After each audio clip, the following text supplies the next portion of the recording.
Bum, bum, bum. Bum, bum, bum. Bum, bum, bum, bum, bum, bum, bum. Bum, bum, bum, ba bum, bum, bum. Bum, bum, bow, bow, bow, bow, now. Bow, bow, bow, wow, wow, wow. Bow, bow, bow, chicka, bow, chicka, bow, chicka, bow, now. Chicka, bow, chicka, bow, now. Bow, bow. I can't. That's too funky. Dang, ow. Oh, you're not one with the funk? No. I'm functose intolerant. Oh, I'm so sorry to hear that. How has your life been? Pretty much devoid of bombastic jams for my entire life. Oh my gosh. Wait, does that mean that when we watched the episode with the coffee Java Jive, you didn't hear a single thing? Yeah, I hired an interpreter to just kind of feed me the vibe so I could do it for the podcast. Oh no. Well, I'm glad to know that you've been living well, even though your life is devoid of bombastic funk. But I don't know. My condolences, I guess. Thank you. It means You're a lot. welcome. Do you think you'll be able to go on? I mean, as long as I have Coffee Prince in my life, I can go on. Oh, I'm sorry. We only have red bean milk tea emperor. No Coke, Pepsi. Oh my gosh. Hey y'all, we are here getting ready to watch episode 14. But before we do, I need to ask Jaren about, I need to ask him to see if he can predict the future.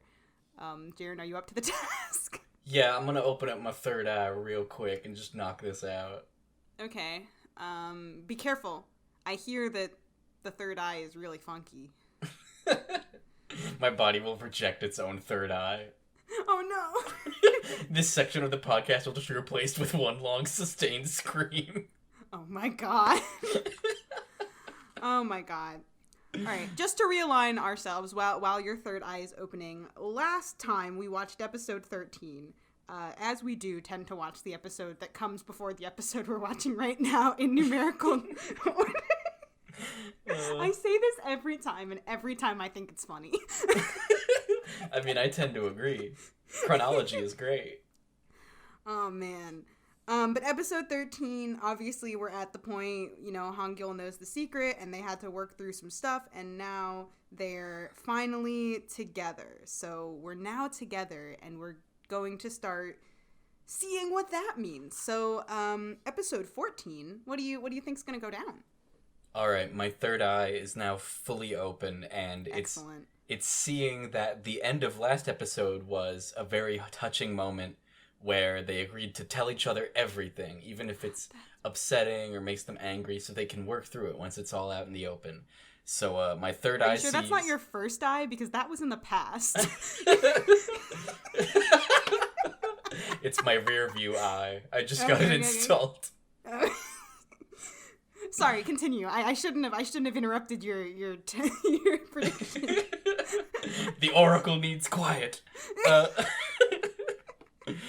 So I predict that immediately we're gonna start in media res, and they are keeping secrets and arguing with each other over small things. We love to do it. I feel like we're due for conflict, and I'm pretty sure they wrapped up the non-biological family plot, so to speak, last episode. Oh, that's right. We did that last time. I forgot.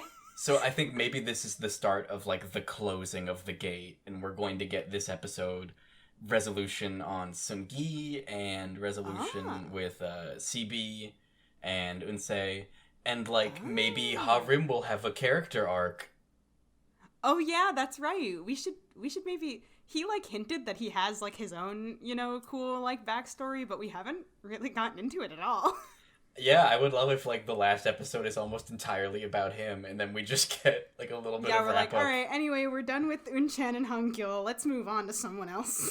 setting up the sister series, Butcher King. All right. Does your third eye see anything else? It's closed. It's taking a nap. Okay. All right. Oh, well, good night. All right. Well, let's find out if Jaren is a big fraud or not. We'll be right back. Episode 14. Episode 14. The future has been seen.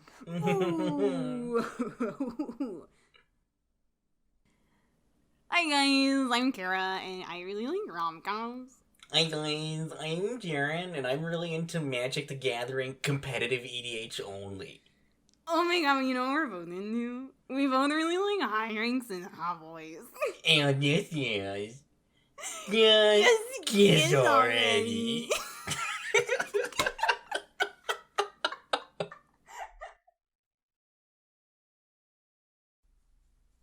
You know, going out on a limb. Yeah? What of it? Don't you like, I don't know. Doesn't really make any sense. Nobody ever talks about going in on a limb. No one ever talks about going up on a limb. But you know what they do talk about. What do they talk about? Say it. Say it, I dare you. I don't want to. No, you have to. You've done this to yourself. You have to say it. You know, sometimes, you ever hear people talk about, going down on a limb? No, I don't know what that means, Jaren. Do you want to explain it to the class? No, I don't wanna. I'd rather talk about anything else. Oh, that's so great, because I actually have a really good topic for us to talk about. And it's Coffee Prince, that drama we're watching and that thing that we're doing the podcast about. Phew, oh, Saved by the Bell. Yeah. So episode 14. I really came into episode 14 like, I'm not gonna enter this scene at a 10, as it were. Okay. I'm gonna give myself emotional room to go up and down. Okay, And then, okay. like, the first line of this episode is Harim going, 1 tomato waffle, please. And I'm like, Oh no, you had bad tomato flashbacks. ooh, I was like, I'm not gonna get all hyped up about the fucking tomato waffle. But here we are. It's back. And That's it's okay. even... I actually have something later on in this episode that I'll have feelings about. So I used all my feelings up on this because you it's can done. just transfer them. It's done in the worst possible context because Harim is like trying to Stardew Valley romance this patron of the shop by just flinging gifts at her. I literally have, as my first note, episode opens up on Harim being a nice guy. Cool. But nice guy is in quotes because he's not being a genuine nice guy. He's being a bad one. Oh yeah, he's being like a gifty Gary, as I call him. He's being like, here's all these gifts. Why don't you like me? And she's like, please go away. The number of times that he keeps going after she says, please go away, I've asked you to go away, is very scary. I am very glad though, because he comes back and he tries to complain about it, and Eun Chan is like, yeah, that girl over there at that table seems pretty great. I like the attitude she has. What a role model. Which is good. So yeah, we're back at Coffee Prince, and you know, Harim, I guess, is trying to flirt, whatever. Then he slips back into his, like, Eun Chan is trying to jab back at him, but then he slips back into his, like, all right. And he tries to open up this conversation about, like, hey, Eun Chan, like, how far have you and Han Gyul gone?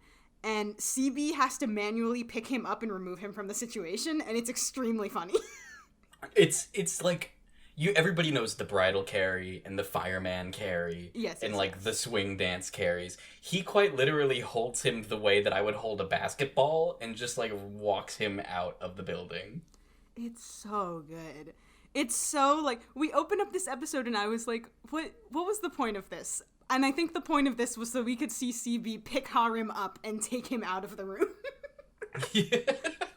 It was extreme. I really hope that was all a setup for pick Harim up, because that was an extremely good part of the series that I would like to see again. Honestly, the way things have been going, if he had walked like 15 more feet off the set and just kind of removed him from the show, maybe I wouldn't be too sad. Honestly, I feel like this is one of those moments that is the reason that anytime I think of Coffee Prince, I'm like, oh yeah, that drama was super fun and I want to watch it again. I think it's because of small little moments like this. Like CB picking Harim up by the waist and just being like, it's time to go. The chemistry between all the boys and Eun Chan is super on point. Yes, absolutely. I love to see just like the Coffee Prince gang interactions. And Harim is talking to CB about his date from the last episode, Mi Young. Oh my gosh, yeah. And I'm like, oh, CB. He kind of like opens it up and he's like, well, like with Eun, like, I buy her things and she's like, I don't like this.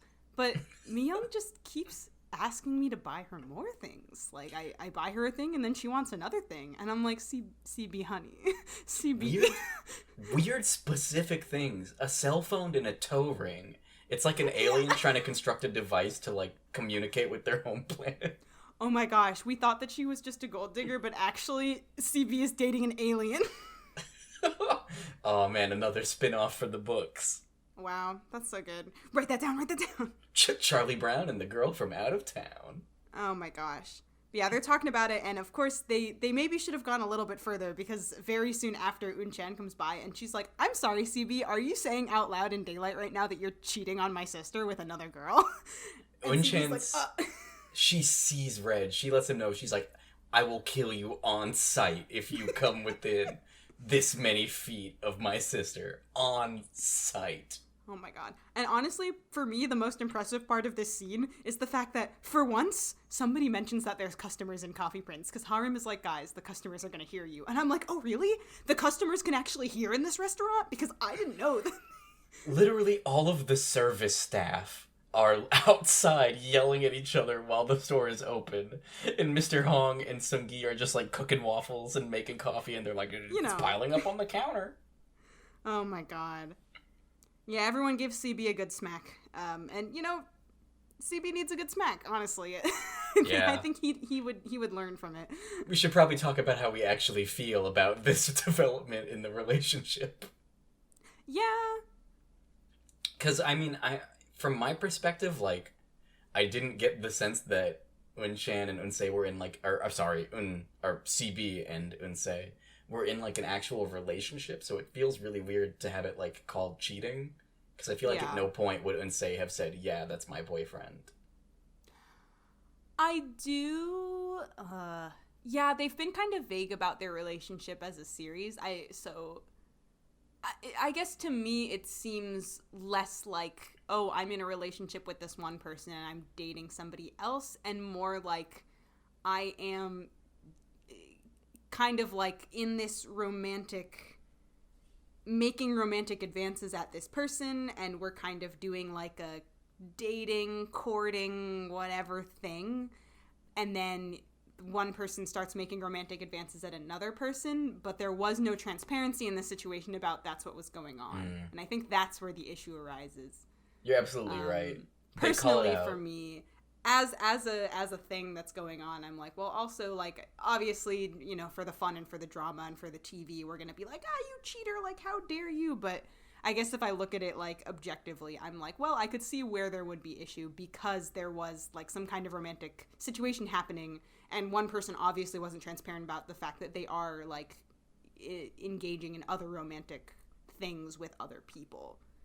Yeah. Eun obviously didn't know it was happening at all, and CB felt like he needed to keep it a secret, which is usually a bad sign. Damning usually when evidence. You feel like you can't tell someone, that's bad. True. But also, they're, like, teenagers and they're dumb or whatever, and, like, I honestly just don't know what's going on with them. Yeah, you know what? They're kind of like this weird bookmark that we open up the page of Coffee Prince and we see, like, what the fuck is this doing here? But we keep reading anyway. So what's going on here, actually? Yeah. But anyway, it's time to visit business grandma, because grandma's doing business and she's wearing business clothes. right? I love a character who is just business. They are all business all the time, and you come to their office. Her character archetype is business. Her hairstyle, business. Her shirt, business. Those earrings, I got them at business. That desk, absolutely business. A mahogany business desk, for sure. Ooh. So yeah, Grandma's doing business, you know. And Han Gyul is around here being like, "Hey, Grandma, look at how good I'm doing. look at how impressive I am." And Grandma's like, "You did the bare minimum, and I'm supposed to be impressed." She's so blunt. I love it because she's like, "Wow, you're awful smug, aren't you?"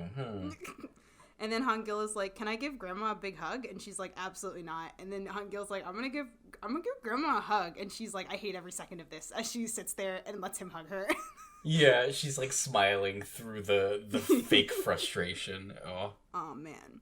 So also one thing that we talk about a lot throughout this episode is the fact that Han Gyul, obviously we've talked about it recently, but Han Gyul is kind of entertaining the idea of staying instead of going to New York. Like he's kind of like, So this is a part where he kind of like nudges a little in that direction. He's like, well, maybe I could just stay. And he mentions that to Grandma, and Grandma's kind of like, you want to stay? Really? You want to stay and be with your family in Korea? The voice is making my heart ache.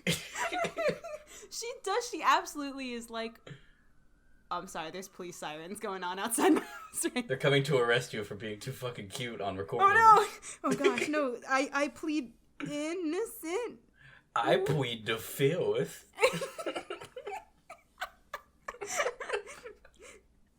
But yeah, Grandma's obviously like, she's obviously happy to hear about it. Likely because for Grandma, she would like her family to stay close as she is getting older. But also like, probably thinking, if he stays here, then he's more likely to like, you know, because he's not like far away, I guess, like have maybe a relationship, and like I'll be able to see him get married here with me, and you know. So she's like that sounds good, but she's not saying that straight out. She's just kind of being like, oh, you wanna stay? Yeah. She's like, why though? And then he doesn't give her an answer. Yeah, you know, the classic Han Gyul move. Yeah, of refusing to communicate. Oh my gosh. And later, or not later, like very soon, we also see Han Gyul kind of like mentioning this to his dad, and dad is kind of like, dad gives him cool dad advice, which is, you should do the thing that you want to do. If that means you want to go to New York, then do that. But if you want to stay, then like do that.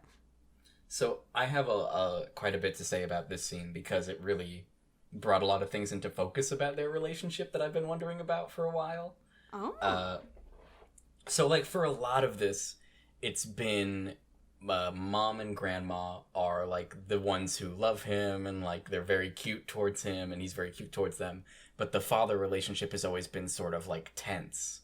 And like, of course, we got the context for why that is, and the whole situation with Han Gyul's father and his biological mother and his biological father. But this was the first time I think that we've seen them where one or both of them are not sitting and they're both standing next to each other. And the incredible height difference between the two of them is like really highlighted, I think. And I thought that was a very cool visual way of seeing like, okay, I might be reading too much into this, but like metaphorically, he's matured a lot. He's grown, so he's taller than the dad, and he's able to like see him differently or like look down on him, and they're not sitting across from each other from a table or a desk. They're standing side by side waiting for the elevator. And Daddy says, hey, I'm going night fishing next weekend, like, if you want to come. And Han Gyul says, I'm busy next weekend. And we're but I will totally go night fishing with you some other time. And I was like, damn, that's good. We're all like, yay. You got me, Coffee Prince. The character who's had the least amount of screen time, non-biological dad, he still got me.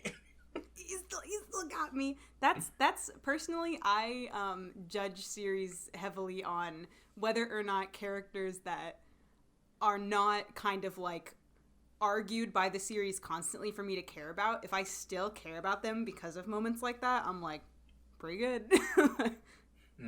It was a good week for Dad. Good week for Dad. Good job, Dad. Proud of you. He got a lot of points in the fantasy league for fathering. He did. Aw. Wow. I wonder if he's winning now. I think Mr. Hong is, like, dominating the league, and Mr. Koo's the guy who, like, just randomly picks his team every year, but still wins. Oh, yeah. I feel that. That's me. I don't know what's going on, but I pick fun names because my family wants to do fantasy things, and then sometimes I win, and I'm like, wow, I did it. I did it with my skill. I had to do a fantasy league once for extra credit, and I went full biology, and I was like, this animal would beat this animal in a fight. So I had, like, the Tigers or something winning the whole championship, and they've literally never won it. Oh my god. Aw. I was like, a tiger will kick a dolphin's ass, no contest. I did, what was it? It was a March Madness one year, and my mom was like, do you want to be in it? And I was like, I really don't care. And she was like, well, can you please, because we need a certain amount of people. And I was like, okay, fine. And so I was like, I'm just gonna hit like I logged on, and I literally just hit the randomize button on my bracket, and I was like, cool, we'll never have to hear about this again.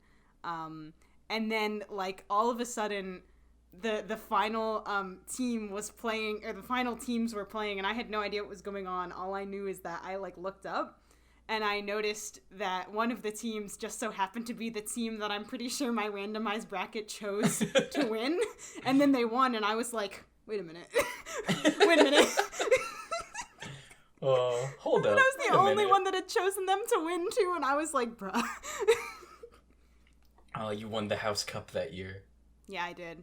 You know who else is winning? Eun Chan. She is racking up bean points because she can identify all kinds of coffee beans now. It really hit home with me, her journey, when I realized that, like, her life is playing the beanbag game from Club Penguin all day. Oh my gosh. She's got to catch the beans and not catch the anvil. Yeah, you know how many fish she has to avoid every day? Oh my gosh, and the flower pot? Don't even get me started. Don't even get me started on that flower pot. Oh my gosh, but we are kind of getting to see more and more how far Eun Chan has come on her kind of like journey into learning about barista stuff and like becoming a barista and just wanting to learn about coffee and how it works. And it's just like really cool to see her and Mr. Hong kind of also, you know, like sharing a cute little bond over like being coffee makers and like being good at making coffee and stuff. And I'm like, oh my god. I absolutely adore the way that Mr. Hong does not trivialize or patronize Eun Chan at all when it comes to coffee. Like, every scene where they're working on it together, he is the straightest he's ever been. Like, he's not picking his nose or laughing or wiping his hands on his vest. He's literally just like, okay, this is this. It's from here. Note this quality. And she's, like, taking notes, and I'm like, yeah, dude. Using her sniffer. Her sniff. Then Han Gyul comes in, and he's like, hey, I want to hang out with my girlfriend during work hours. Is that... I can do that because I'm the boss, right? And Mr. Hong is like, no. You cannot. Her studying is literally so important to her that she's like, hey, bro, not now. Like, and he's like, I need attention. And she's like, and I need to sniff these beans. So she eats a raw coffee bean, and like it took me back to I used to eat chocolate covered coffee beans a lot. Did you ever do that?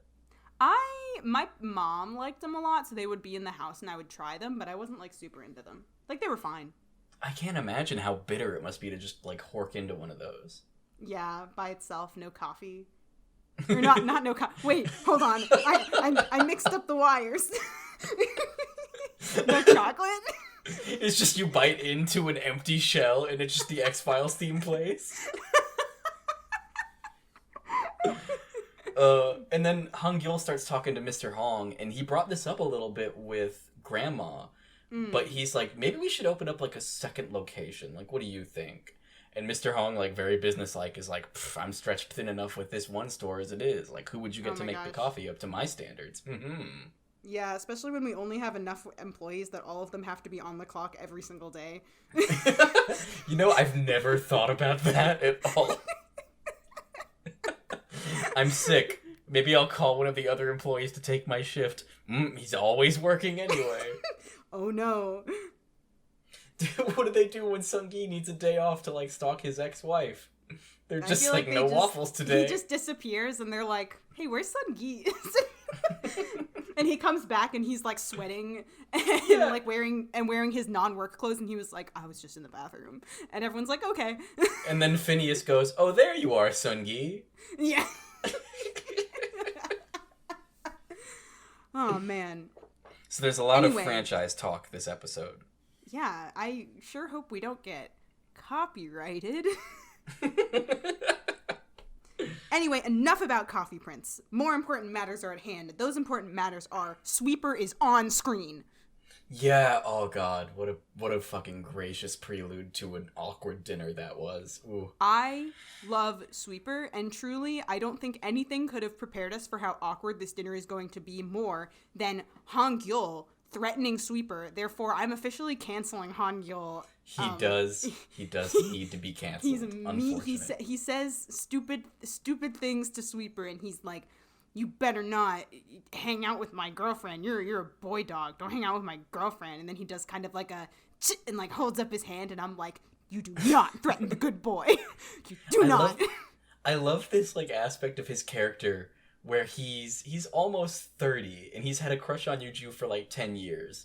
But in that time, I feel like he's never actually dated somebody, so he just gets all this, like, raw macho energy, and then a male dog wags his tail at his girlfriend, and he's like, don't fucking do that in front of me. To be completely fair, I'm pretty sure this was just supposed to be a lighthearted joke. However, nothing is a joke when it comes to Sweeper. He's wonderful, and I love him.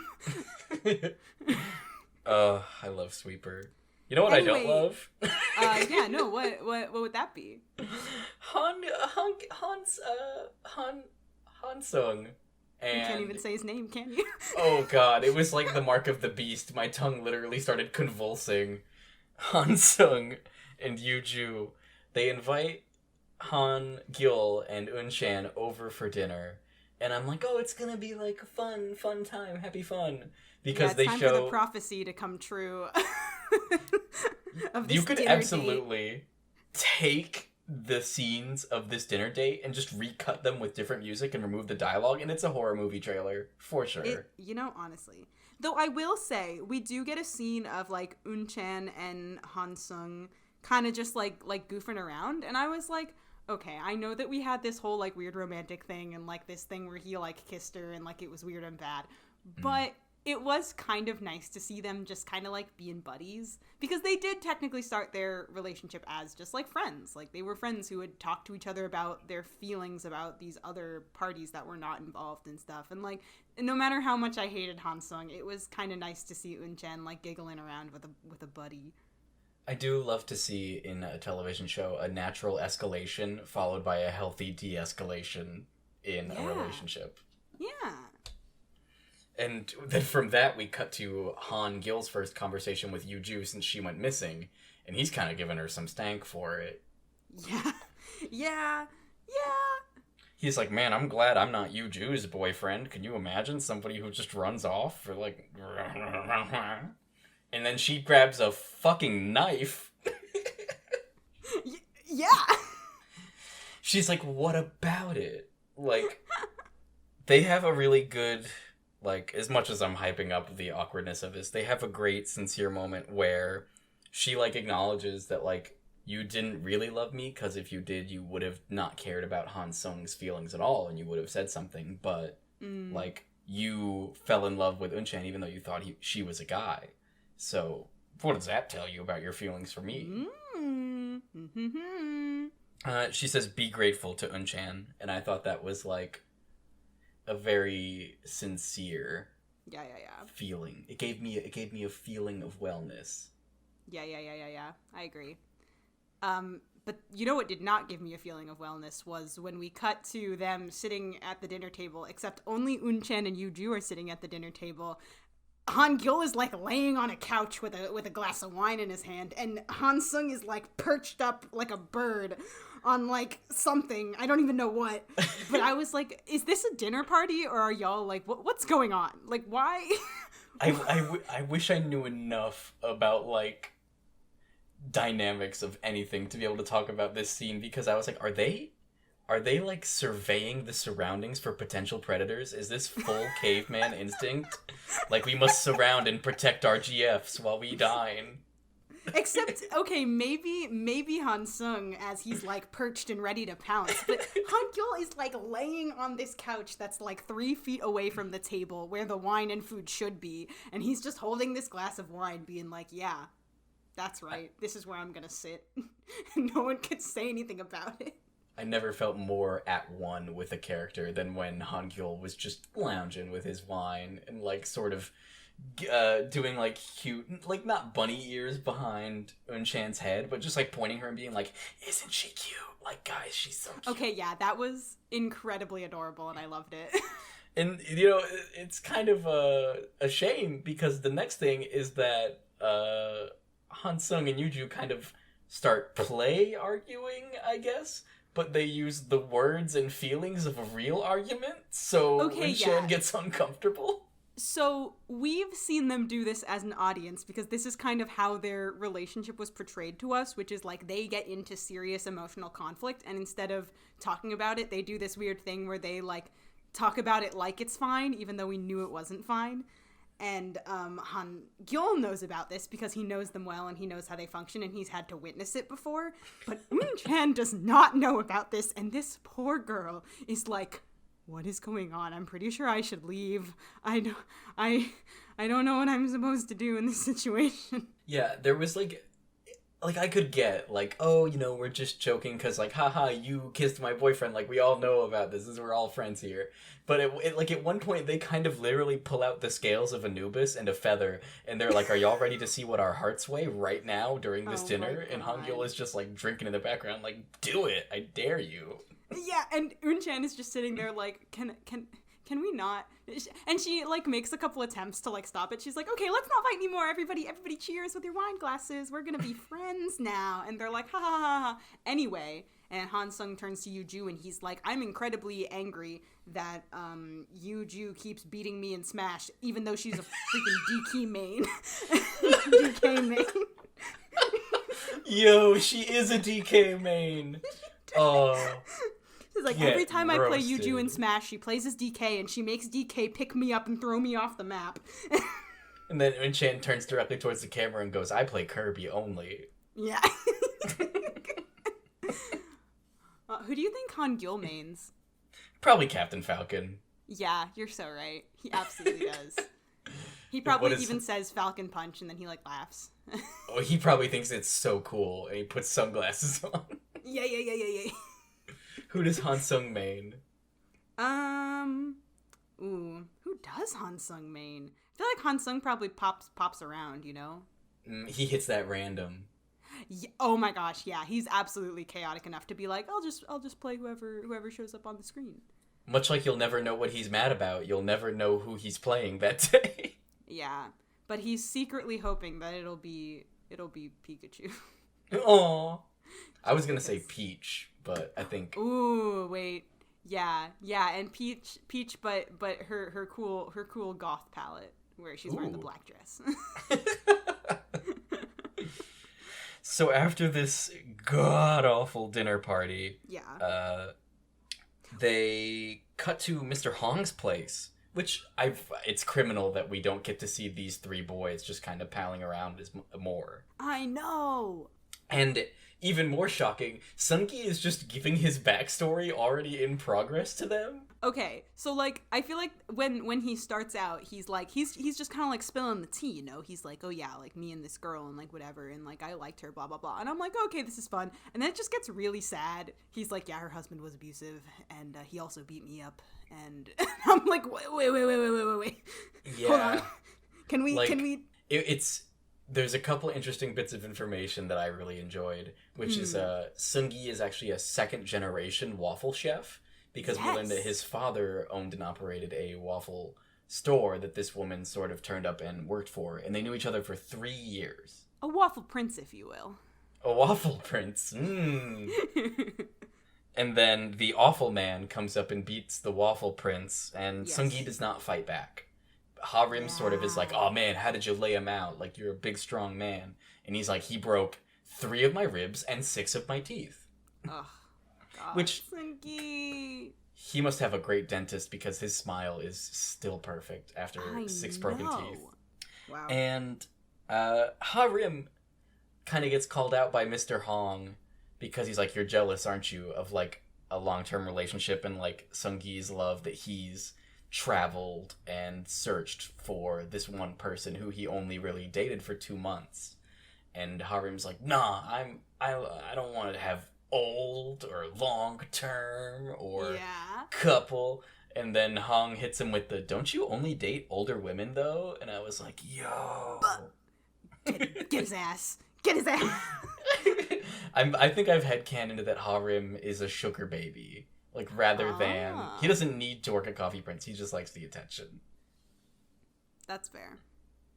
I am a little sad, though, because Seung-gi, like, spilling his backstory and really getting all, like, canon on us with his straightness is really, really harking on the Seung-gi Harim ship. Like, come on. It's... Whatever. It's a small iceberg. The ship might still survive. We don't know. We'll see.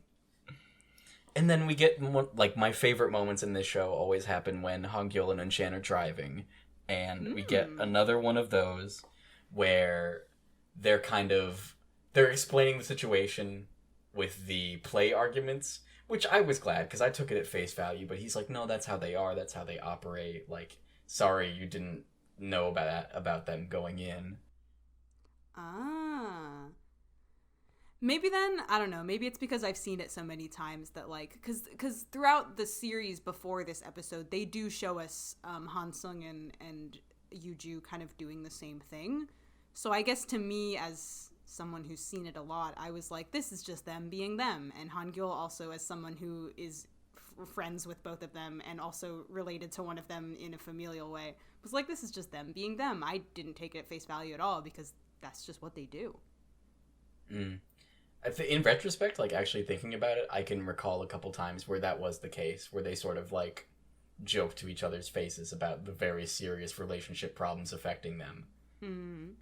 And the payoff for this driving scene is that Eun Chan is like, I want to go to your house. Like, I want to meet Grandma and your family. Yeah.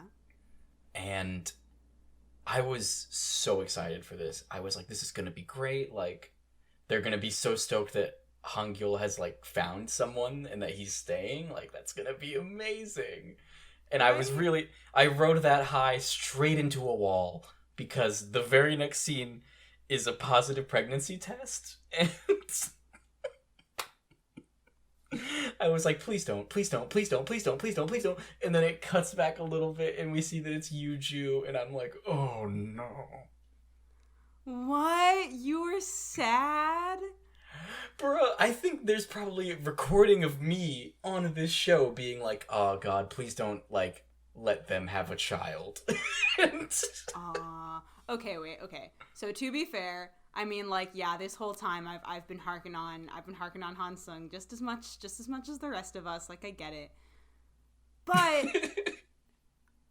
there's something about the moments of this episode where they're, like, you know, I don't know, as this kind of, like, part of the episode develops even further, I'm kind of on board, kind of on board. It's very hard for me not to see a baby, like a fictional baby, and be excited for the fictional parents. But the alternate title that I wrote down for this episode is Coffee Prince episode 14, The Omen. The Omen? Yup. Oh my god. That's so spooky. The Omen is a movie about the birth of the Antichrist, which, you know, as I'm saying it out loud, seems a little bit like hyperbole maybe, but it was what I felt in that moment. I heard the choir going, Damien, oh. Oh my god. Oh man. Well, I guess it's gonna be fun when we talk about the later instances because I do not share the sentiment. Maybe we'll compromise on the title then. No. We can that can still be the title. Listen. You're in charge of the titles, okay? And oh boy, now that I know I have complete creative control, I'm gonna be going buck wild. Bro, it's been 14 episodes and you've had control every single time. If you didn't know then... The power was in me all along. That's right. Oh my gosh. And the power is also in Eun to declare that she is deleting CB's contact and cutting him out of her life because she is unhappy about finding out that he is romancing another lady. This actually did kind of like hit for me because of the two of them. Eun-se's the one that I remember is definitely a teenager. Yes. And her reaction. She also just looks like a teenager, and CB looks like a full-grown adult man. Like a hot man. He does not sound like one, though. And seeing Eun-se be like, I'm deleting his number. Like, that's it. I'm done. And then she throws a watering pail on the ground. And Eun Chan, I mean, like, you know, you can kind of tell that what she truly wants is the happiness of both parties. Yeah. Because when she was with CB, she was immediately, like, defending her sister, being like, you're cheating on my sister, like, that's not okay. But when she comes to her sister, her reaction wasn't, like, that same kind of sentiment. Like, she was like, CB's just a little stupid, and, you know, I do think that he didn't have, like, awful intentions. I think he's just making big slippy, like, I think, and Eun-se is like, no, this is not okay. And she's like, wait, no, because I think that she kind of can see that they are a good match for each other. I don't know where she's seeing this, TBH, because what I've been seeing... I think she just ships them a lot. You know what? Yeah, she's fair. like, no, my boat, please, stay afloat, don't delete. Wait, no, my ship, no. And, while Eun-se storms inside, Mama is walking outside with a big pot of porridge. That's right, because I guess we don't get a lot of these moments for the same reason that we don't get a lot of, like, Seung-gi moments, because they're definitely not the focus of this series. But yeah, we get to kind of come back to Mama and Mr. Koo in this kind of, like, next little blurb, because she's like, oh, you know, Eun Chan is like, what hey, Mom, what's going on? And she's like, well, you know, I haven't really heard from Mr. Koo, and so I think he might be sick, so I'm bringing him some porridge. And Eun Chan is like, oh, great, another ship for me to hop on. Let me help this one. When Chan's like, oh, you're bringing fruit? He likes fruit. He would never pay for fruit himself. I'm going to go get you some fruit. Stay right here. Eun-che promptly abandons the sinking ship that is Eun-se CB and jumps right onto the Mama Mr. Koo ship because she's like, this one will be fine. She's like, my family's going to grow somehow. I've accepted that. Yeah. So Mama kind of like sees Mr. Koo and she gives him some porridge and she's like, hey, like you're not doing too well. And Mr. Koo does not look like he is doing too well. He's kind of rough. He's definitely like driving the struggle bus this episode. And he's completely honest with her in like a really vulnerable way because he's like, man, I've been pretty shitty to you now that I've had time to think about it, and it makes me very upset that I was always talking so much and always like just trying to bother you about going on a date with me, and like here you are being just like a really good neighbor and keeping an eye on me, like wow. And then Mama, the acting during this scene is great because you can see Mama being like, oh geez, like this isn't what I wanted, but you know, I don't like guys who don't talk a lot. And then you see Mr. Koo like wipe the porridge from his face with this big happy dopey face smile. And he's like, oh my gosh, yeah. She doesn't necessarily take the line and throw it to him. She kind of like has it in her hand and she like puts it on the ground and she just slowly slides it over to where he's sitting. She looks away and she's like, no, it's whatever. And he's staring down at that line like, oh my gosh. He goes from like dumpster depression philosopher to like the guy from the end of It's a Wonderful Life. He's like, we did it, Clarence, we did it. Oh, I've never seen It's a Wonderful Life, so I'm completely lost right now, but I believe you. Every time a bell rings, Mr. Koo gets some porridge. Oh, that's good. Good for him. Are we sure this isn't like a Pavlov experiment? No, ooh. And then we sort of cut from there to Eun Chan having a heartfelt conversation with a poster of the Statue of Liberty. Of course. As you do. You know how it is. She's like, look, lady, gotta make sure my boyfriend comes back safe. All right? High five! Like, just smacks the poster. She's like, I'm trusting you, Lady of Liberty. Watch over my man. Patron saint of New York, guide my Han Gyul. And Han Gyul, in a kind of not cool move, is like, you wanted to go to my grandma's house? We're going right now, and you're wearing your work uniform, and you don't have time to change.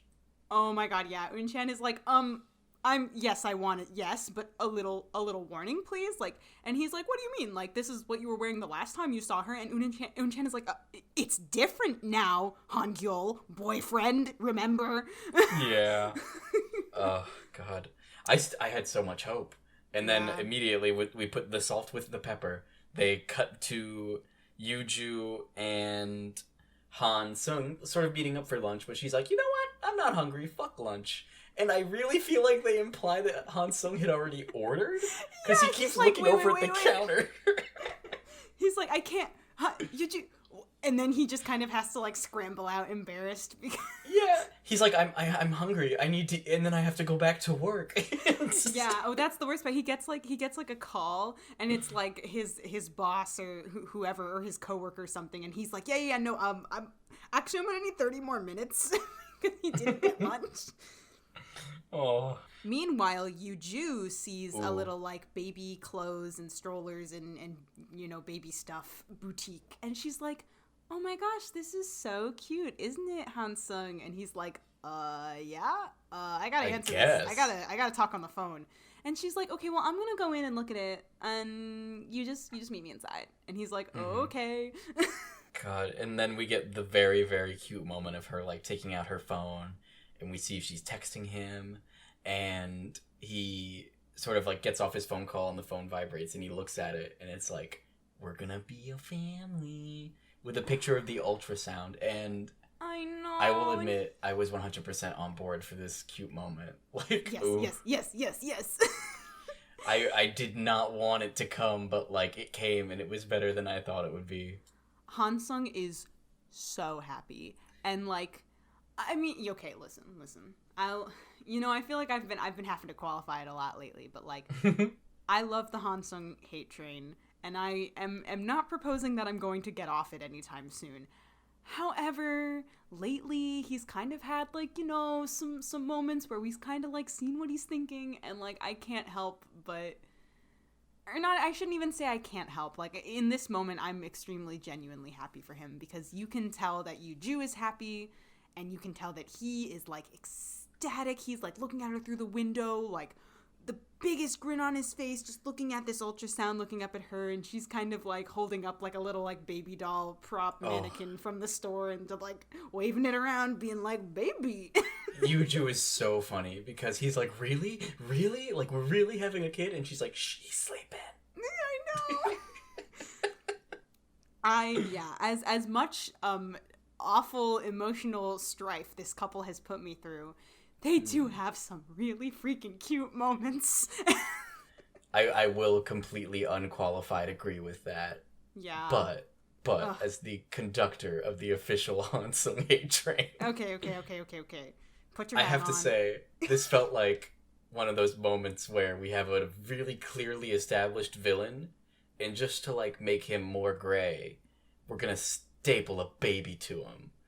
And if you need an example, the best one I can give you is Thanos from Endgame. Oh my god. At some point, Han Sung is gonna be like, I'm sorry, little one. No!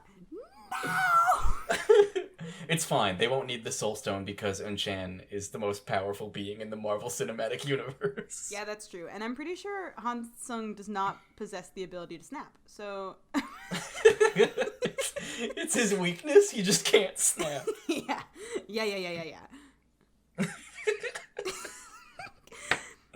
Anyway, it's time to go visit Grandma.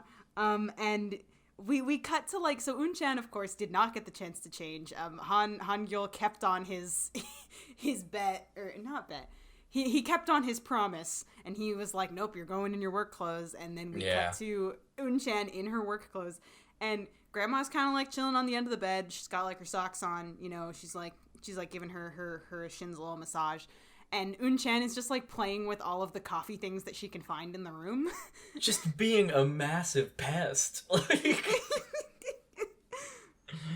Grandma's like, hey, could you put that down? But, like, also, I'm impressed that you knew it was a drip coffee maker. Oh, yeah. Eun Chan is like, well, you know, I'm kind of like the second best coffee maker at Coffee Prince or, like, whatever. It's, like, not a big deal, but, like, it is a big deal.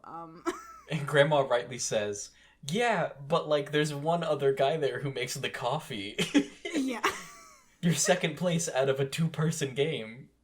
You know, listen. You take what you can get. And there's like a very sad moment where Eun Chan is like, oh, I'll make you coffee. And Grandma's like, oh, I literally can't drink coffee anymore. And they cut to Eun Chan's very sad face, making a very specific expression that reads, oh, right, the stomach cancer. I forgot. Oh my god, wait, I forgot. That's right. I thought she was just, I don't know, old. Once you turn 65, you can no longer have the brown bean liquid. It is forbidden. Oh my god. Yeah, that's right. Damn, sorry, Grandma. That's fantastic. Anyway. Mom's gonna make some snacks for them and bring them to Han Gyul's room like they're children on a study date. It's very cute. Oh my gosh, yeah. Yeah, Han Gyul is like coming down to see the snacks, and Mom makes this comment that's like, oh, Eun Chan is up in your room. And like we all know, but Mom doesn't know. And like Han Gyul kind of like has this like flash of expression over his face of kind of like a because we all know. But then we cut to Eun Chan just like absolutely terrorizing all of Han Gyul's memorabilia because she cannot be like calm and not touch things. She's wearing a baseball helmet, so she's like ready for a fastball. And she's looking at all of the pictures that Hong Sung keeps of his young self. Han Gyul. Han Gyul, oh, my mistake. Han Sung is here. Surprise. It's equally weird if he has baby photos of his cousin, because, like, I don't have any of my own baby photos just kind of chilling in frames in my room. Yeah, not in my room. My mom still has them, like, around the house, though, because she, like, likes the family photo thing. And so she's, like, looking at him through all these different life stages and sort of commenting on, like, wow, he looks the same. He's so handsome. He's a brave boy. So cute. So brave. And then Han Gyul runs into the room and he's like, listen, I just realized that I'm alone in my room with my girlfriend.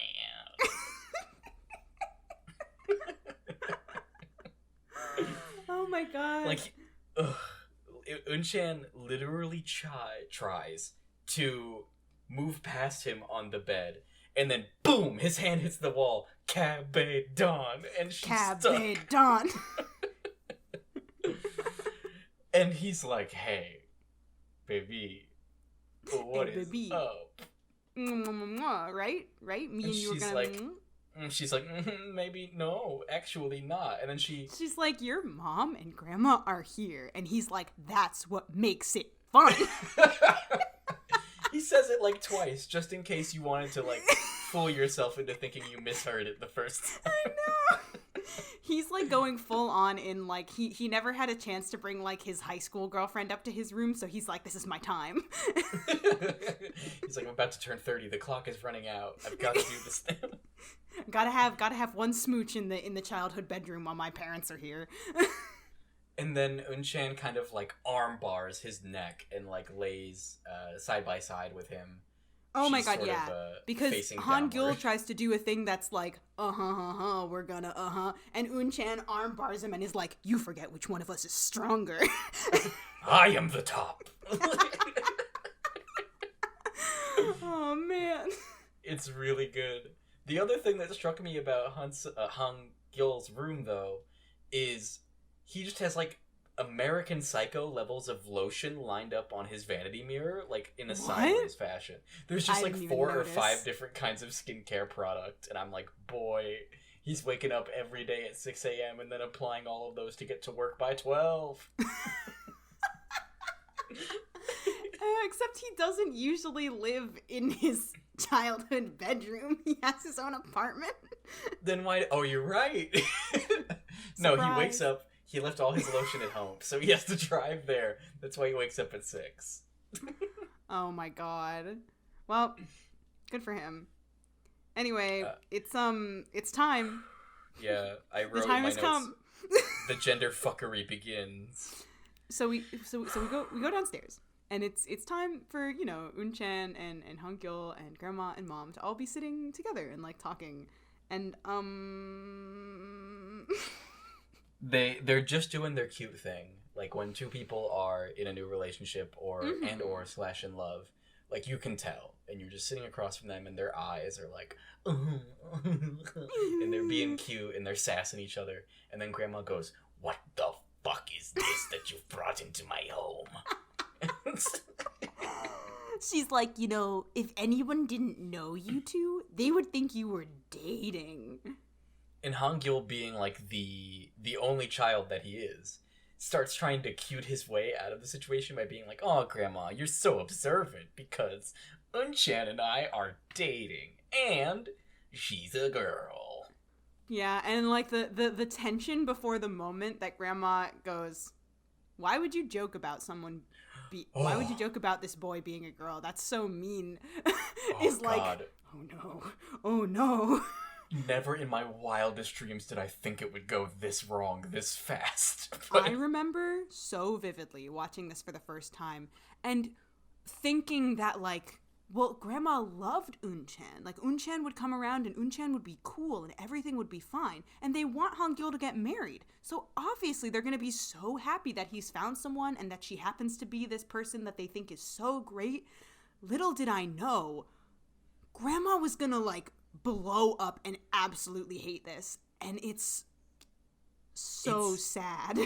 It's sad and ugly because she's like, she's like, "Why would you bring this thing into my house? Like, what are you doing? Like, all the girls that we like, has every other girl in the world gone extinct?" And I was like, God. "Jesus, Grandma, no, I loved you. Why would you do this?" I know, it's so painful to watch this character that has honestly not once shown me for any reason that she would have this kind of reaction to someone like this. Like, I feel like all of her values align with like what Eun Chan is. Like, Eun Chan is hardworking, and Eun Chan is like, I don't know, passionate about coffee specifically. So like, she's passionate about something that Grandma is also passionate about, and Eun Chan, like, she loved to see the way that Eun Chan treated Han Gyul before, like, giving him shit and like not letting him get away with things, like everything was fine, and then all of a sudden we just hate her, and I was like, bruh. And Eun Chan makes her grandson happy, and it's like, why isn't that enough, Grandma? I literally wrote down the air, "Mom, I'm scared," because it's honestly kind of horrific to like see this just utter hatred for Eun Chan that feels like it came out of nowhere. And on a much lesser scale, Mom as well, but it feels like Mom is more genuinely concerned in a very weird way. Because sort of later on she's like, "But that girl can't be trusted to maintain the house." Yeah, and it's Mom like, "Lady, what are your priorities?" Flipping back and forth, because I feel like every time something is said to Eun Chan to make her sad and to make Han Gyul upset, it cuts to her looking upset and kind of concerned. But then when she's not around them, she's like, "Oh no, like, no, this can't do." And I'm like, "Mom, like, what?" And yeah.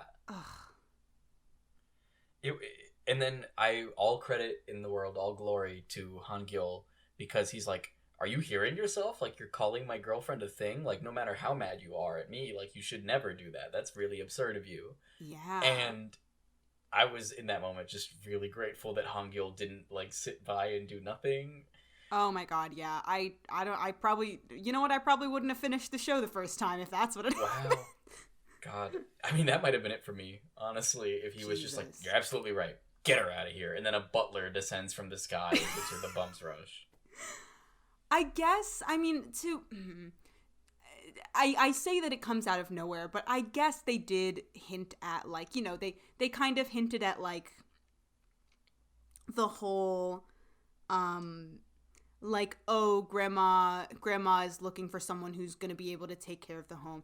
And also, okay, actually, I'm remembering, I don't remember how many episodes ago it was, but there was a moment in a past episode that I said that I was going to bring up later, because I was wondering if you were going to make the connection. And, or I mean, like, the connection that I didn't make on my first rewatching, and I'm pretty sure I only made because I knew it was going to happen. But there is a moment in the past where I don't remember which character mentions it. It might actually be Dad, who kind of brings up that, like, Grandma wanted somebody for him that was, like, good for the home and good for the family, and she did not approve of the other girlfriend because she wasn't, like, right for the family. And I remember being like, oh, that is actually foreshadowing for how she's going to feel about Eun Chan.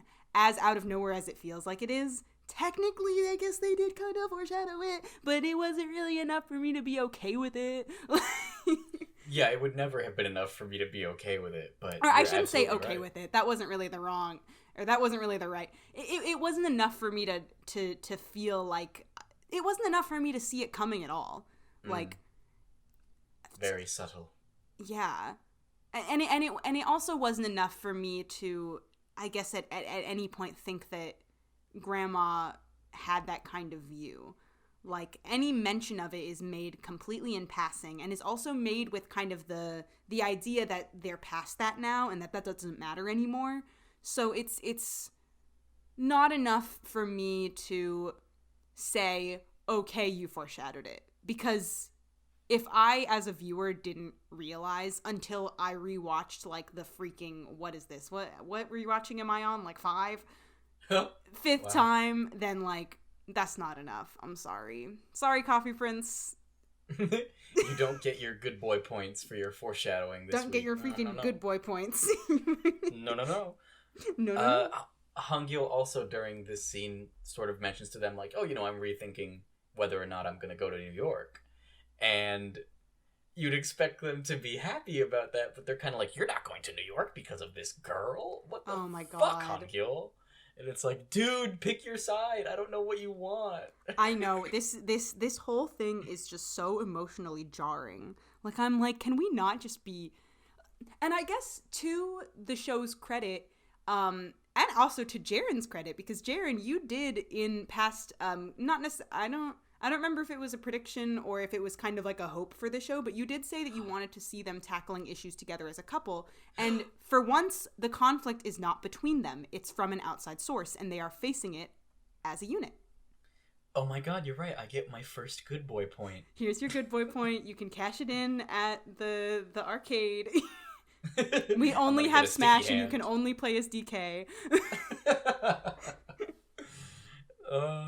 And then...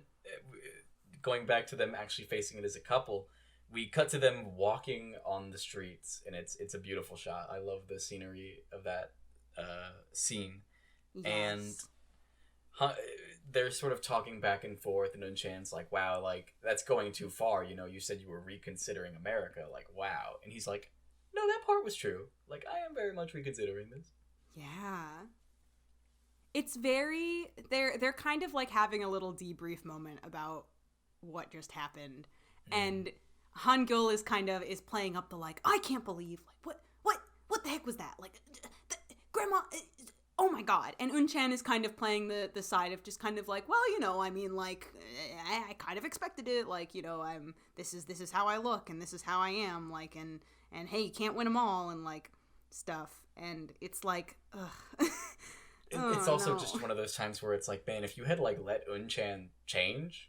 He does say, like, in his defense, oh my god, but you only wear jeans and shorts anyway. Okay, and also, speaking of clothes, might I point out, these two are walking side by side and whatever, and every time we hit the lighting just right, Han Gyul's shirt is so shiny.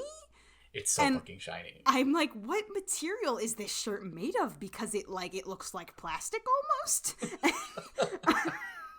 And I'm once again questioning his fashion choices because I think we kind of skated over it, but Mama bought him that shirt. He walks downstairs in it, and she's like, "Oh, my son's so pretty. I knew you would look great in that shirt." If they put the boom mic a little bit closer, I'm pretty sure we would have heard the shirt crinkle because I think it's plastic. I think that shirt is plastic. I'm convinced. Actually, I'm convincing myself. I'm convincing you. You make a convincing argument, but my money, is on shark skin. It's just a shark skin shirt. It What? doesn't breathe at all. It's the worst. Is it wet? It might be. They freshly pulled. Oh my god. It gives him a swim speed of 40 feet. Wow, good for him. I'm glad you called attention to the wardrobe, because a little later in this scene, I did make the note, wow, Han Gyul's kind of fine as fuck. Like, something about how tall he is, and then he's just sort of like walking with his shirt very much open. Like, okay. Alright, Han Gyul. Alright. Alright. We get it. I see you. You're hot. Your mom was right about that shirt, yeah. Alright, Mom. One good boy point. Yeah, good mom point. Catch that in. Alright. Oh my gosh. And we kind of like round off the scene with this just this wonderful sentiment of Eun Chan being like, pick me up, carry me. Yeah, she fakes an injury like a soccer player, and she's like, hey, you were my biggest bully. Could you please carry me right now? Piggyback boy. Oh my gosh. And then he walks exactly 10 feet, and he like starts fake dropping her every 2 steps. And then he like fakes an injury, goes down, she gets off, and then he bolts. And it's the cutest thing in the world. He's like, time to go. He jukes her out like he's playing Madden. It's great. Wow. Well, so surprisingly, out of all of the family figures of Han Gyul right now, Dad is actually doing the best, because he finds out about this and he's like, oh, Han Gyul's a girlfriend? Nice. It's a good week for Dad. He's just like laughing, and they're like, what are you laughing about? Our son is in love. What are we gonna do?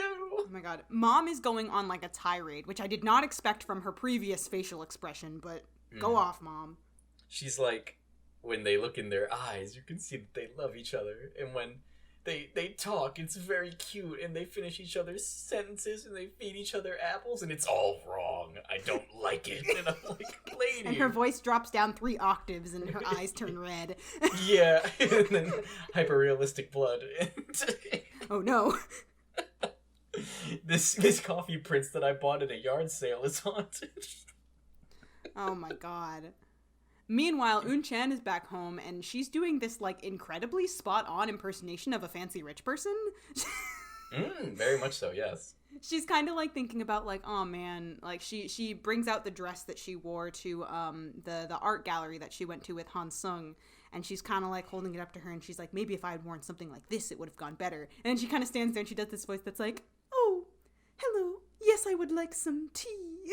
And I'm like, wow. That's exactly how rich people sound. Last time I checked. It's like, on one hand, I can see the universe where it's like, it would have been great if she had been able to dress more feminine or whatever if she wanted to. And then the opposite side of that is, if that's what Eun Chan is comfortable wearing, it doesn't fucking matter, and they probably wouldn't have been happy anyway, because they think she's trying to gold dig Han Gyul.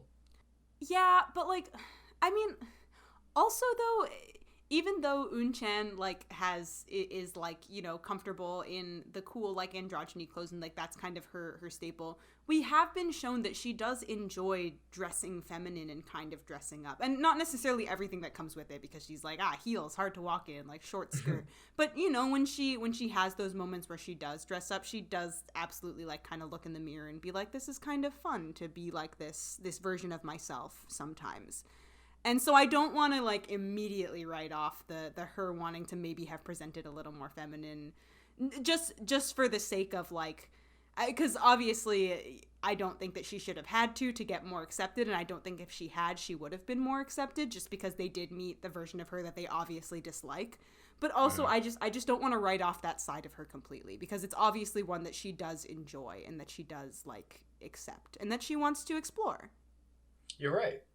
I feel like it's been so long since we've seen that I kind of discounted that aspect of her character.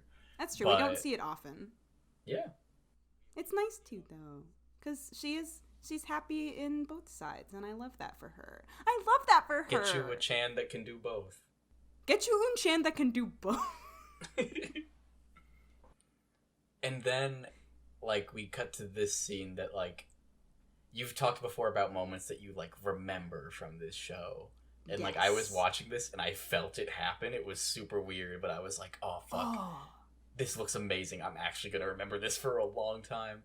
And it's Han Gyul's cool roof apartment, and we see, like, I think for the first time, like, the skyline behind it, and there's like a television with a big ad on top of some massive building, and he's holding the paper from the, I'm guessing, Lego company, and he's sort of pacing around and reading it out loud, and he's thinking, and then he, like, folds it up into a paper airplane and just launches it off his roof, and we see it, like, glide down, and I was like, whoa, that is very cool visual storytelling. Yeah. Oh, yeah. Oh my gosh, I'm so happy for you. I definitely can't say that this is one of those moments for me, but I'm extremely happy that this is that kind of a moment for you. Yeah. I think it's really cool though that we have different moments. I love it so much because, like, I feel like in any other movie they would have just been like, oh, ball it up and throw it away. But because this is such a creative job opportunity for him, especially contrasted with, like, the Coffee Prince business side of things, like, this is something that he was passionate about and a creative hobby. And the fact that he, like, folds it up into a paper airplane is, like, the biggest, like, I'm refusing this opportunity, but it doesn't change the fact that I am this beautiful creative person who has this innate sense of, like, childlike whimsy. And I was like, it made me want to make a paper airplane real bad. I'm feeling my heart a little bit right now. Oh, I'm feeling it. I feel like we're gonna get more of this in the next 3 episodes. We're gonna be like, oh, just give me a minute. Oh. we're just gonna have eternal heartburn. Just eating Tums really loudly on the mic. Oh my gosh. Anyway, to completely contrast the, like, totally great, fun, emotional, sweet feeling that we just had with that, it's time for Harim to be making flat jokes at completely the wrong time. He's doing his worst 5 minutes of, like, stand-up crowd work insult comedy. And the audience is dead. He's bombing. If anything, the audience is angry. It's like they sent him on stage blindfolded and deafened, and he's just delivering his stand-up, like, in complete ignorance of whatever their response is. And he's like, you ever see, like, an Eun Chan, and you're like, man, her head's on backwards, because that bitch flat. And then he pauses for laughter that never comes. Everyone's just like, get off stage. CB's like, ooh. Yeah, in the background. CB reaches his hands through the window to manually pick up Harim once more and remove him from the situation, which I wish he had. Because guess who enters next while Eun Chan is, like, playfully beating up Harim? None other than Grandma. Oh no, oh shit. The last worst thing we want Grandma to see is me roughhousing with the boys. Oh my god, the worst possible scenario, the worst possible timeline. This really took me by surprise, because I was like, maybe they'll, like, deal with this in a later episode. This will be, like, a big resolution. But that's not the character of Grandma. Grandma is the character of, alright, it's the next day, and I'm not doing any of my work until I've resolved this thing that's making me very angry. Yeah. And I respect that. Ugh. So she comes into work and is like, you, me, talk now. And then they go to their own separate little table. And before we can get into it, though, we do kind of cut to Han Gyul, and he's now Han Gyul is making some coffee business moves. He's making some money moves. And that's all, really all. Anyway. No, I really like the boardroom scene. Like, I've said before, I love capable characters, and it really sets up this sort of pivot that Han Gyul is having, because he's been talking about franchise this episode. Like, he's proud of himself for tripling the sales figures. And, like, it's a logical fit of, well, if I'm not going to New York for creative business, like, I could really probably make a good positive change with the family coffee business. Yeah. He's going to Dad. He's learning from Dad. Dad is giving him the business pointers that I don't understand, but I believe him. Yes, figures and graphs and... No, yes. Business. And later we will smoke cigars. Briefcase.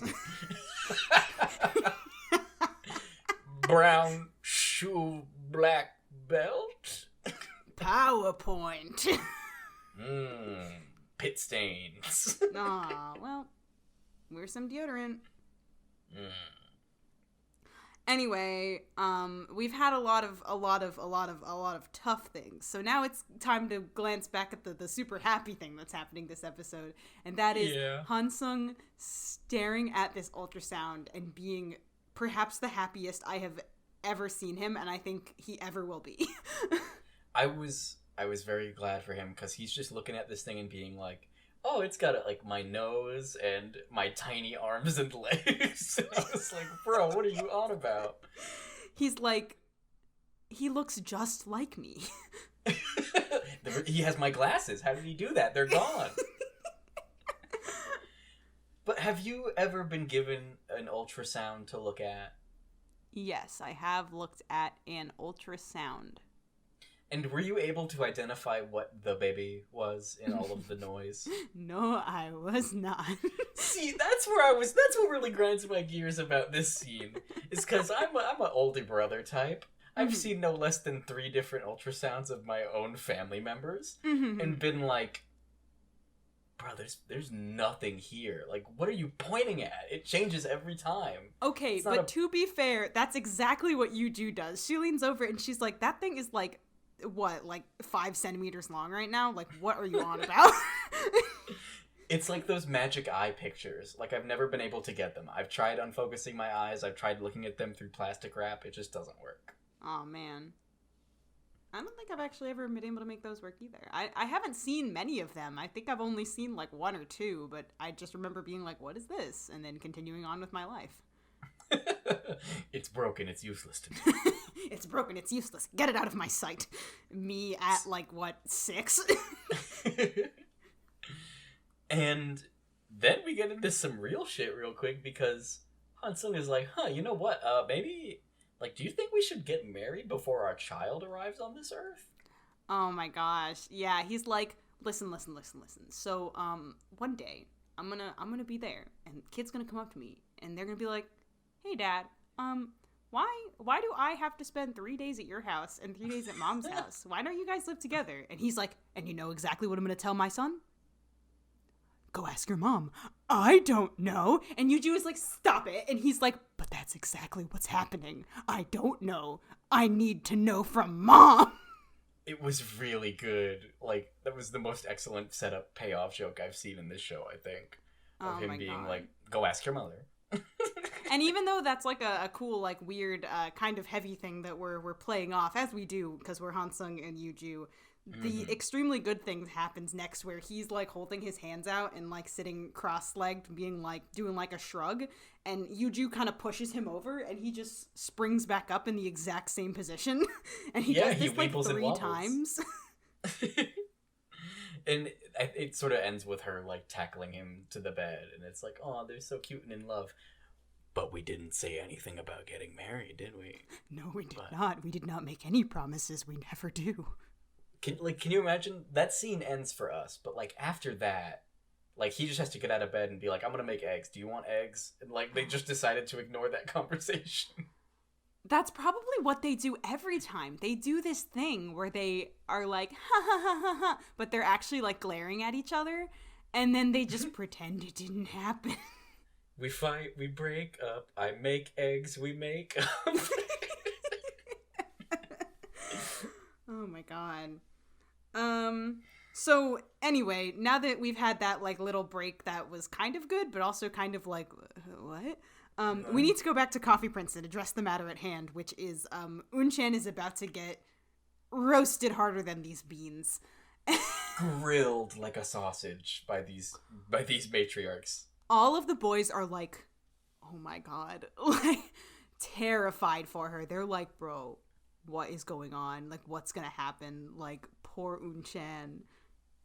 They're like peering around the corner, and like the sheer force of Grandma's aura is repelling them. They can't enter the room where they're being sat. Oh god. and they're like, how far have you gone with my grandson? Okay, so yeah. Like... We're back to the thing, though, where Grandma is sitting here, like, digging into Eun Chan, being, like, weird, and Mom is there, but she's not really saying that much. She just looks concerned, and also every time she feels like Grandma goes a little too far, she's like, hey, stop, like, don't say that. And I'm like, Mom, pick a side. Whose side are you on? Because I can't tell. It's bizarre because the first thing they open with is like, how far have you gone with my grandson? And my first thought was, do you want to know? Okay, yeah. Also, like, why are you asking about your grandson's sex life, Grandma? It's a little weird. And Eun Chan kind of tries to turn it on her, and she's like, I don't know what you mean. Or Eun Chan was probably just 100% innocent. Like, please define your question. She's like, and what? Grandma's like, what are your plans? Are you guys going to get married? And Eun Chan's like, marriage? What's that? Eun Chan's like, I'm 24. Literally, she's like, I don't know if you know this about me or if it's not readily apparent, but I'm baby. And I feel like this whole conversation, and also how Eun Chan talks about it later, gives me the vibe that, like, she's trying to be as honest as possible, but she also recognizes that she's treading uncharted waters, and she doesn't quite know what she should say to keep everything, like, peaceful. And she feels like the best route right now, because they obviously don't seem fond of her, is to give them the idea that it's possible she might not even be the one. Like, hey, she's here and they're happy and they're dating, but like, hey, I don't know what's gonna happen. Like, marriage, we haven't talked about it. Like, chill out. Stop jumping to conclusions that, like, I'm the end goal. But this just makes Grandma even angrier. She's like, you don't want to marry my grandson? What's wrong with Han Gyul? He's the best, but you can't have him. Oh my god. I know. It's so, like, I feel like no matter what Eun Chan said in this situation, she would just be hated. I really like one of the responses she comes up with, though, which is where, well, they're like, break up with my grandson. I will pay you to leave my grandson alone. Obviously, this is about money. That's what we always do when we're rich. Oh, God, we just throw money at the problem. And Eun Chan's like, I would like to be rich someday, but this is not the way that I want to do that. Yeah. And also, it's kind of hard for me to know, like, whether or not I actually want to break up with Han Gyul when you guys really want me to break up with Han Gyul and are telling me to my face. Yeah. I also really like the moment that she has where, because she does make a point of being like, I don't know what's going to happen.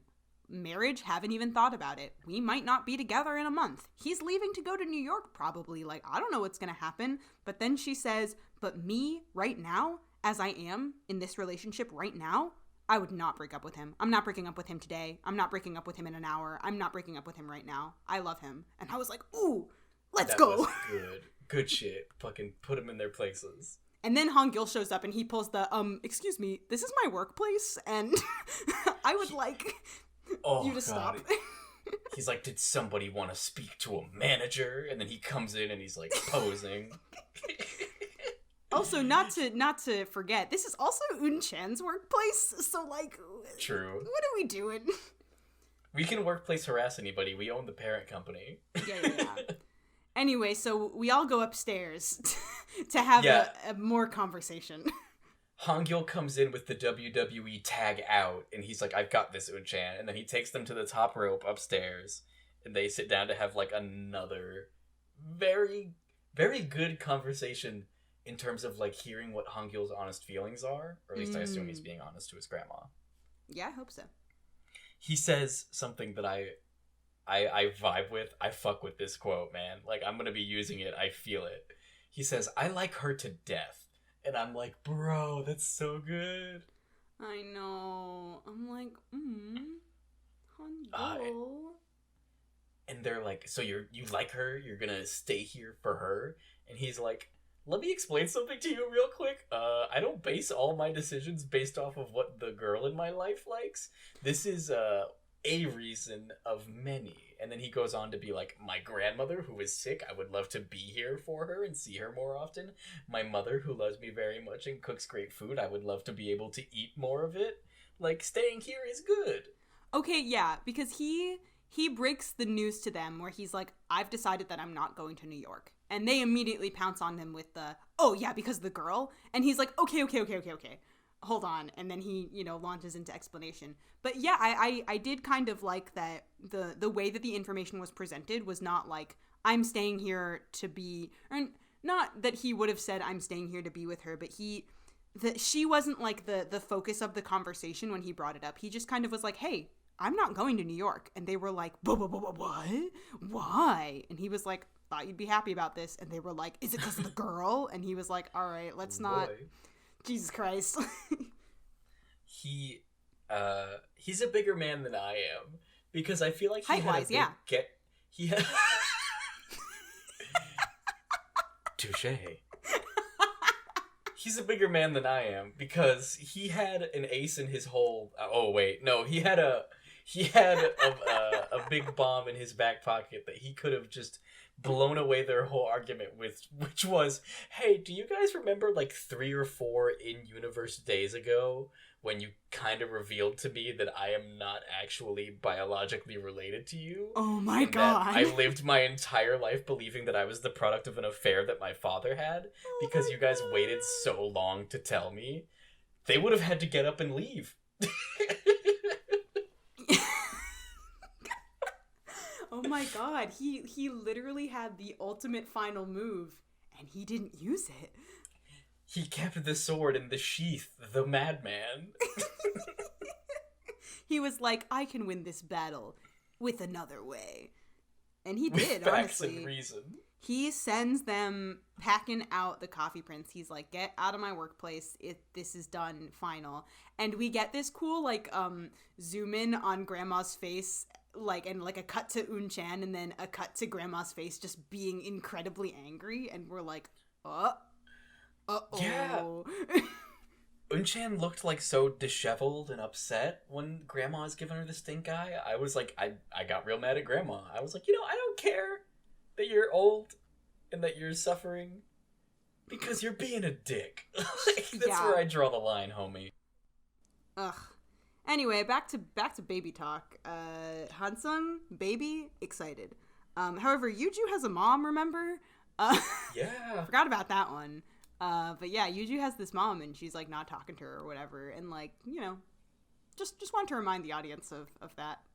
Really. Yeah, Yuju's mom leaves a voicemail that's like, hey, I'm in Seoul. Like, are you fucking meeting up with me or what? And I'm like, oh boy, here's another character for me to be questionable feelings towards. Yeah, this is like a part of Yuju's character that we have literally seen maybe only twice before, where like there's all these random scenes of her just like being in her house and there's just a voicemail playing in the background of her mom and she's just kind of like, huh? And I'm like, so when are we gonna like do this?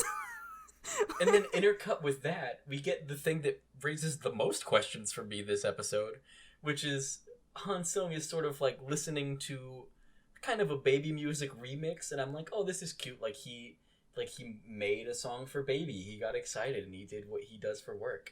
And then he holds up a jewel case of a CD that says Choi Han Sung's baby music. And I'm like, wait, did he already produce baby music before he knew he was going to be a father? Or is this I think the implication is that once he found out, he did this. So he went on Photoshop or Shutterstock and he was like, all right, baby clip art, attach hit design ideas on PowerPoint to maybe get a better frame, and then I'm just gonna import that as PDF and print it and put it in my fucking jewel case for my baby music. Why would he export it as a PDF? Why wouldn't he export it as like a JPEG? Because he's a music designer, not a graphic artist. Of course.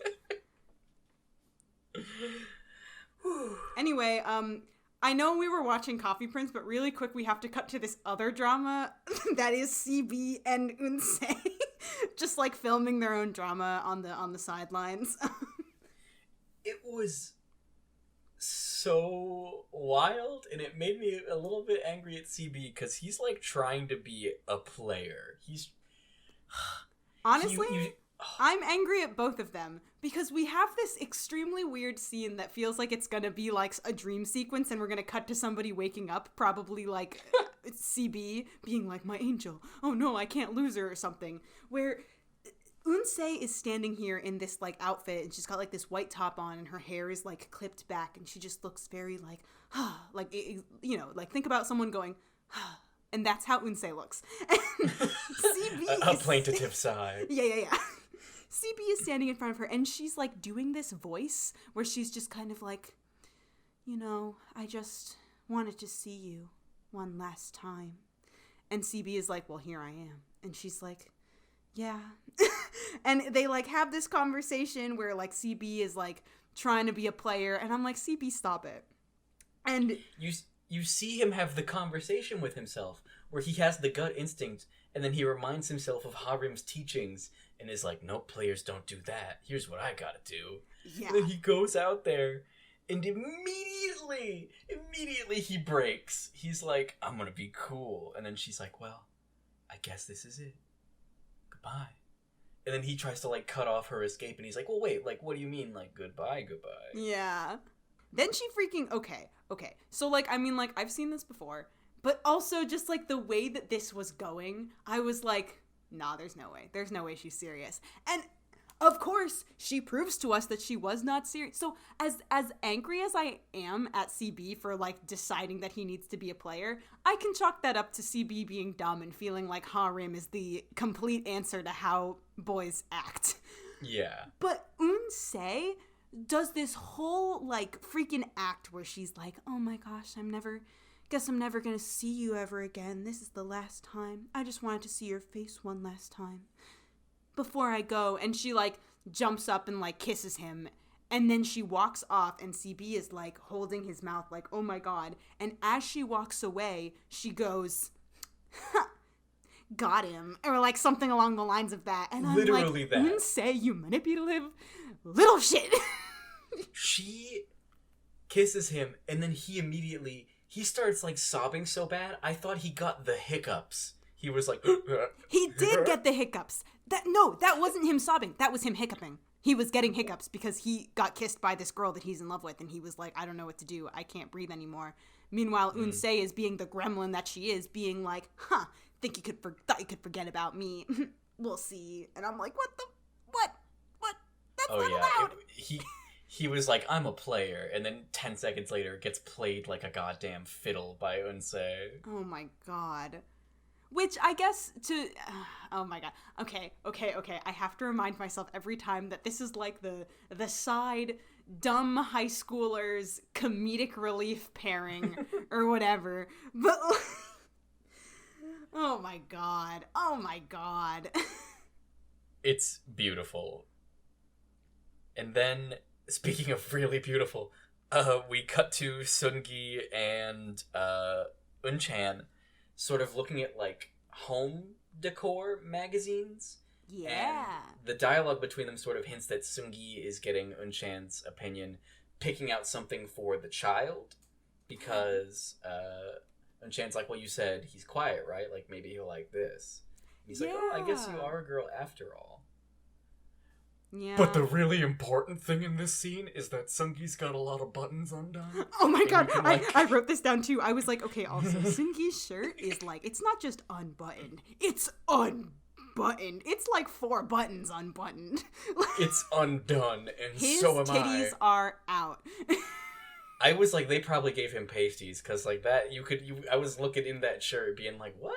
And that peck is there. It's like a that square peck hamburger. And the nipple is not, and we're like, hey, now, hold on. Hey, now. Could be a fun Kyle XY situation, but probably not. Oh my gosh. So then Han Gyul stops by, as he loves to do when Eun Chan is hanging out and bonding with Seung-gi for once in the little waffle alcove. The nook. The nook. He pops by and he's like, hey, I'm not going to New York. And we're like, oh, okay. Oh yeah, air horns everywhere.